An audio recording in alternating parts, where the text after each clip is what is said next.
this is a 2014 RZR XP1Z. Normally these machines are about 64, 65 inches wide.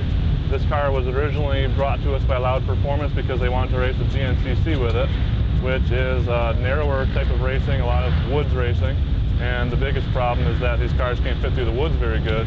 Even though Polaris has done an excellent job making a very fast car, we just can't quite squeeze it in between the trees. So we were approached to build a narrowing kit for it, and things got a little out of hand after that. One of the first things that we did was looked at what we could do with this machine, and the biggest issue that we had was the wheelbase on it. We can narrow it fairly easily, but we can't necessarily shorten the wheelbase. That was when things started getting interesting in our engineering department, because we realized that we had to move the motor forward to actually do it.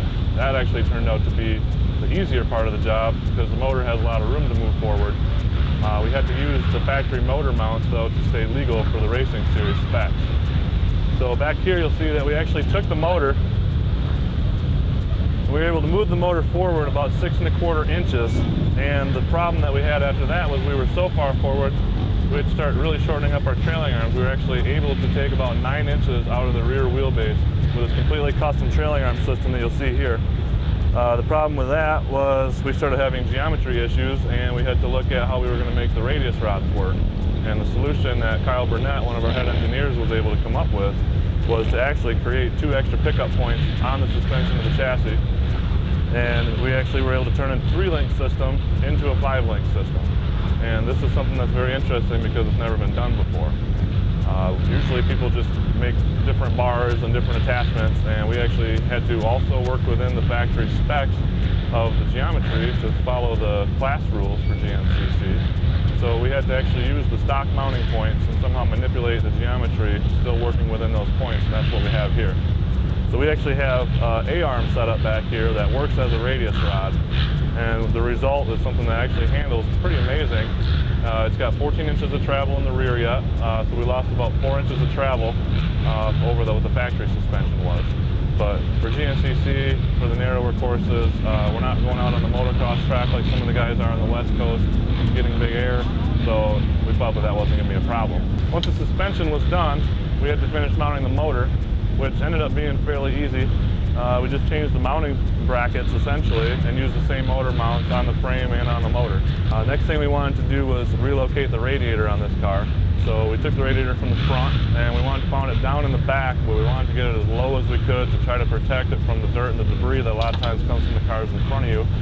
So we made our own bed delete kit that we're talking about putting into production possibly later.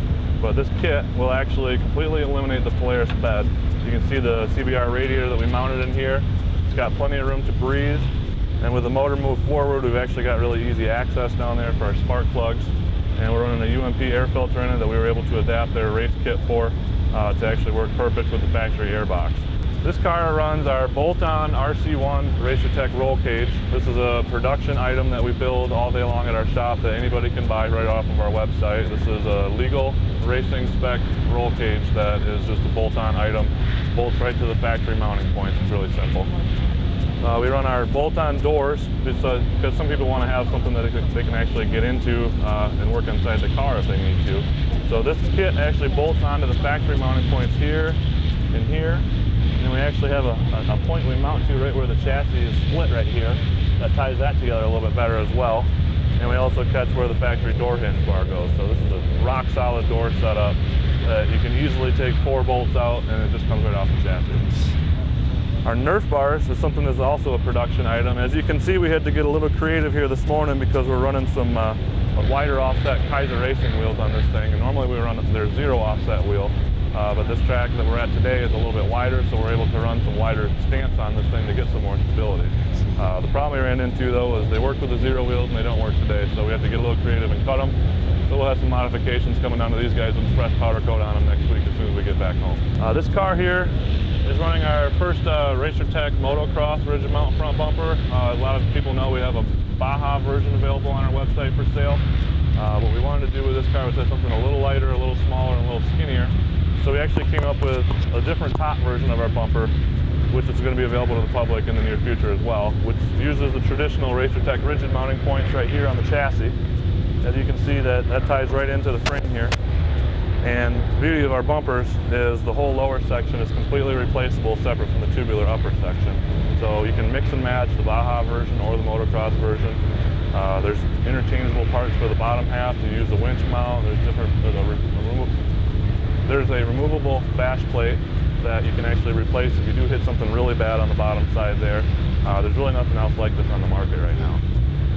The front of this car has our narrowing arm kit. We're going to call it our XC kit for the cross-country racing. This kit narrows it 3 inches in the front, and it also moves the wheelbase back 2 inches. Overall, this car's wheelbase was shortened 11 inches to race GNCC. Narrowed up the car about 6 inches. The specs on this car is actually a 57-inch wheelbase with the 0 wheels, and it's only 2-inch longer wheelbase than the original 800 RZR ever was.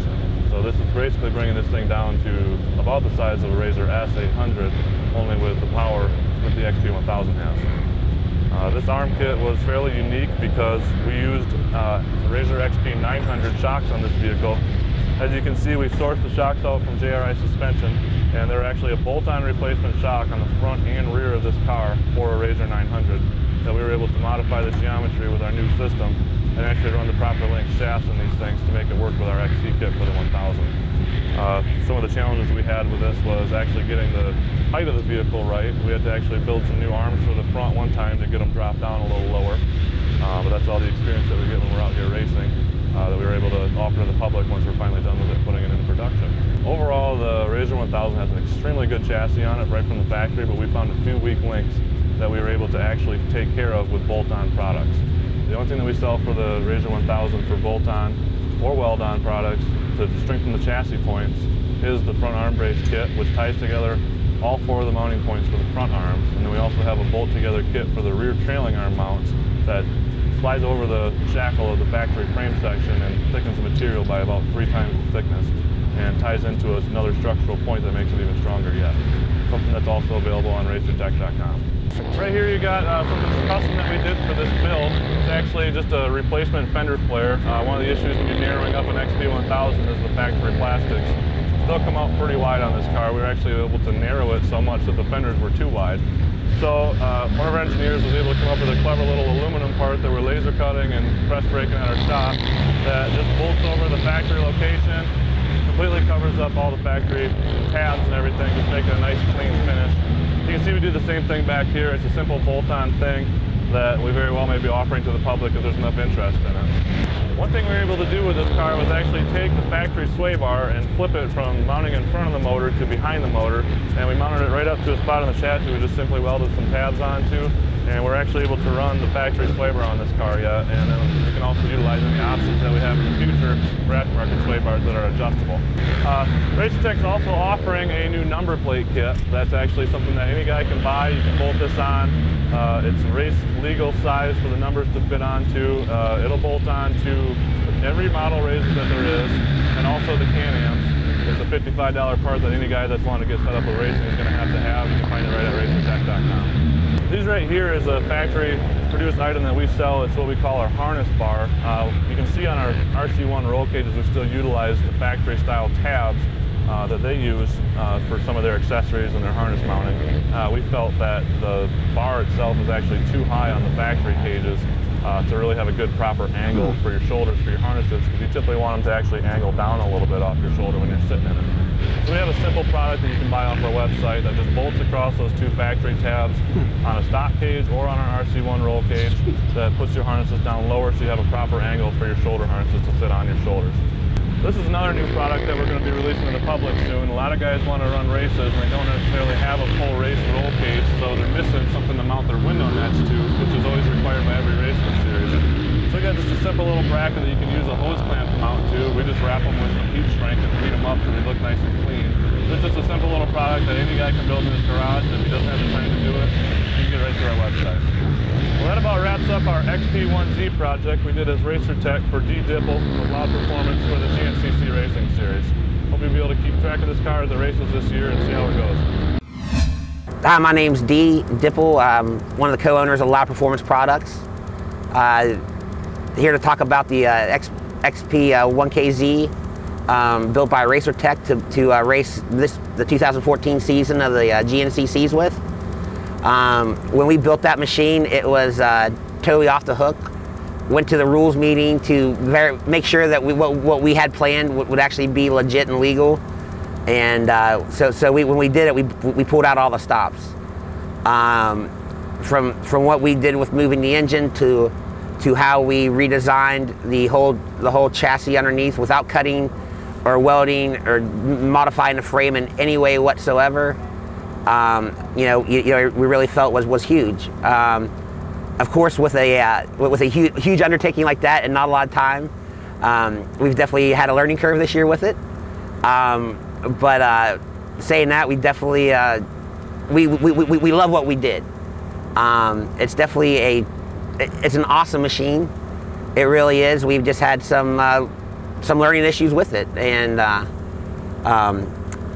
next season we're going to redesign a couple things. We're going to do a couple things a little differently from what we learned this year with it, and I'm totally stoked to actually be a part of it. Racer Tech is a fantastic company out of Michigan that we work closely with between everything we do with the UTV side. We're also building snowmobile parts together to sell through Loud as well, which is another huge thing that we're doing. And to be able to have a relationship with Andy the way we do, and take ideas back and forth and talk about a lot of things. It's crazy what Casey and Andy can truly come up with. You know what I mean? I'm just the idiot that holds the wheel. Yeah, that's next year's entry.